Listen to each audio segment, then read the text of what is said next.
আপনি আজকে আমাদের মাঝে ঢুকে গেলেন, এই বিষয়টা একটু জানাবেন প্লিজ। আমি হাবিবা আক্তার পাপিয়া, সহযোগী অধ্যাপক, শান্তমারিয়াম ইউনিভার্সিটি। আমি বেসিক্যালি ফাইন আর্টসের মানুষ, আমি স্কাল্পটর এবং ফ্যাশন ডিজাইনার। তো আমার এখানে এসে যেটা আমার খুবই ভালো লেগেছে যে আপনারা সেভ দ্য প্যারেন্টস নিয়ে কাজ করছেন। আমি সবসময় আমার প্যারেন্টসের প্রতি আমি খুবই দুর্বল, এবং শুধু তা না, আমি এখনও আমার দাদার পরিচয়, আমার দাদির পরিচয় দিতে আমি পছন্দ করি এবং স্বাচ্ছন্দ্য বোধ করি। তো আমি চাই যে বাংলাদেশের প্রত্যেকটা মানুষের তার ইতিহাস, ঐতিহ্য নিয়ে বেড়ে উঠুক। আমি চাই আমার ছেলেমেয়েরা তার ঐতিহ্য নিয়ে বেড়ে উঠুক। আমি দেখা যাচ্ছে তাদেরকেও মানে ইনসিস্ট করি, তাদেরকেও আমি উৎসাহিত করি যে তাদের আমি সপ্তাহেই মানে অ্যাটলিস্ট আমার মায়ের বাসায় আমার বাচ্চাদের নিয়ে যেতে আমি পছন্দ করি। আমি চাই বাংলাদেশের প্রতিটা মানুষ, কারণ তাদের দোয়া, তাদের দেখা যায় তাদের সহমর্মিতা, তাদের সহযোগিতা, তাদের যে কথার যে সহযোগিতা, এটা আমি মনে করি প্রত্যেকটা মানুষের জীবনে অনেক বিশাল পাওনা। আমি যেদিনই দেখা যাচ্ছে আমার বাবা মার সাথে বসতে পারি একদিন, ওই দিন আমার নিজেকে আমি খুব প্রাউড ফিল করি, এবং আমি মনে করি আমার লাইফে আরও অনেক দূর যাওয়ার যে উৎসাহ, যে উদ্দীপনাটা পাই, সেটা প্রত্যেকটা মানুষ, আমি মনে করি আমাদের কালচারে সেটা আছে এবং প্রত্যেকটা মানুষের সেটা করা উচিত। আলহামদুলিল্লাহ। আপনি কিভাবে এখানে আসলেন?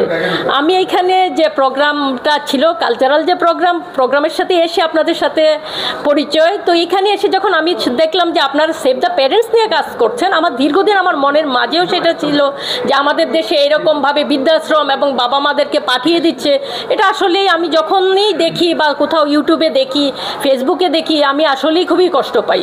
এবং আমি মনে করি না, আমি দেখা যাচ্ছে মাঝে মাঝে ফান করে বলি যে দরকার নাই। আমার দেখা গেলে আত্মীয় স্বজন যারা আছে, আমি ওনাদেরকে বলি যে বয়স অনেকেই যারা বলেন, যেহেতু আমাদের এই কালচারটা চলে আসছে যে বৃদ্ধাশ্রমে যেতে হবে, আমি আমার দেখা যাচ্ছে খালাদের একসাথে ওনারা খুব হাসি খুশি এবং একসাথে থাকতে পছন্দ করেন।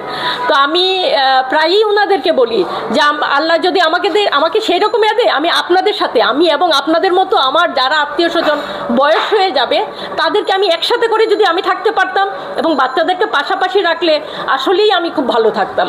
এবং আমি মনে করি বাংলাদেশের প্রতিটা মানুষই, আমাদের যারা সিনিয়র সিটিজেন আছেন তাদেরকে নিয়ে, আমাদের বাবা মাকে নিয়ে, আত্মীয় স্বজনকে নিয়ে আমরা যেন পাশাপাশি থাকি, তারাও ভালো থাকবেন, আমরাও ভালো থাকবো। আচ্ছা, প্রায় উচ্চশিক্ষিতরাই মা বাবাকে বৃদ্ধাশ্রমে দিচ্ছে, তারাই বৃদ্ধাশ্রম তৈরির পরিকল্পনা করতেছে।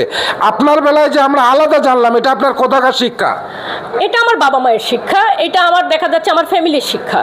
যে আমি দেখা যাচ্ছে যে আমি এখনও আমার দাদি দাদার যে ওনারা যে আদর করে আমাকে বড় করেছেন, আমি চাই আমার পরবর্তী জেনারেশন একইভাবে সেই আদর স্নেহ নিয়ে বেড়ে উঠুক। আচ্ছা, যে গৃহবধূরা বিয়ের পরেই শ্বশুর শাশুড়িকে আলাদা করে যাচ্ছে, নিজে আলাদা হয়ে যাচ্ছে, তাদের ব্যাপারে আপনার জাতির উদ্দেশ্যে কি বক্তব্য? এখানে দেখা যাচ্ছে আমার শাশুড়ি সম্পর্কে আমার যেটা, উনি এখন পৃথিবীতে নাই, বাট উনি যতদিন ছিলেন ততদিনই আমার শ্বশুরবাড়ির যে মজাটা ছিল সেটাই তো আমি এখন আর পাই। আচ্ছা, মা শাশুড়ির মধ্যে আপনি পার্থক্য দেখেন কি? আমি আসলে খুব বেশি পার্থক্য দেখি না। শাশুড়ি আমাকে আমার মায়ের মতোই, ওনার কাছে আমি তুই সম্পর্ক, এইদিকে আয়, এই খাইয়ে দে, আর আমিও ওনার কাছে যেয়ে দেখা যাচ্ছে যে একটু খাইয়ে দেন, একটু খেতে হবে। আমি কারণ ছোটোবেলা থেকে ওই মানে আবদার আহ্লাদগুলো আমার বাবা মা, আমার দেখা গেলো নানা নানি, দাদা দাদির কাছে করে বড় হয়েছি। তো আমার দেখা গেল আমার শাশুড়ির কাছে, এবং আমি দেখতাম উনিও খুব পছন্দ করতেন। উনি যতবার খাওয়ার সময় এইদিকে আয়, বস, এখনো কিছু খাস নাই, খাইয়ে দেই। বা আমি এইরকমও দেখেছি আমার শাশুড়ি যতদিন বেঁচে ছিলেন এইরকম হয়েছে, আমি ছোটো মাছ পছন্দ করি।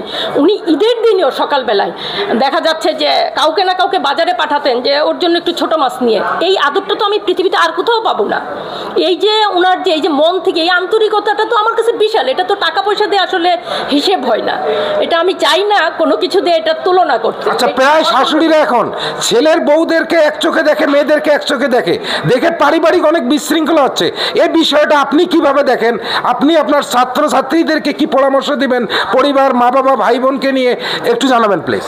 আমাদের দেখা যাচ্ছে সমাজে প্রত্যেকটা মানুষের তার আইডিওলজি, তার চিন্তা ভাবনাটা তো ডিফারেন্ট থাকবে, বাট আমরা যদি প্রত্যেকেই একটু করে প্রত্যেকের জন্য ওই সহমর্মিতাটুকু থাকে, আমরা একটু করে ছাড় দিয়ে যাই, তাহলে কিন্তু এই বিশৃঙ্খলাটুকু আর থাকে না।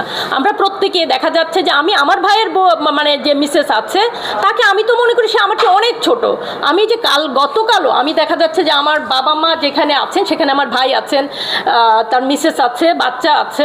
তো আমরা একসাথে যখন হই, মানে আমার ভাইয়ের মিসেস, ওনার বাবা মা আসছেন, ওনার নানি আসছেন, আমি গতকালও যে সময়টা কাটিয়েছি এটা আমার কাছে অতুলনীয়।